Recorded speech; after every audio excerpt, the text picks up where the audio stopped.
Welcome to the how-to video on the application of the Dryflex Super Finish.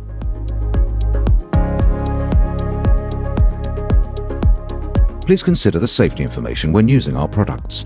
Dispense the resin with the EasyQ dosing gun.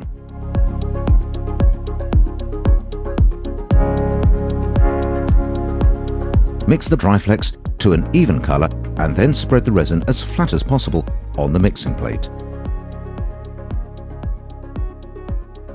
Fill with small amounts.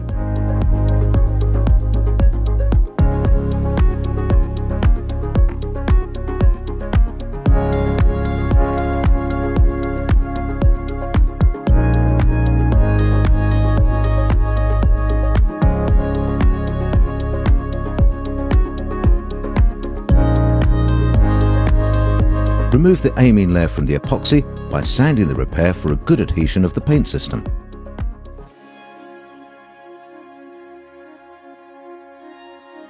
Take into account any factors that may delay the curing of the epoxy repair.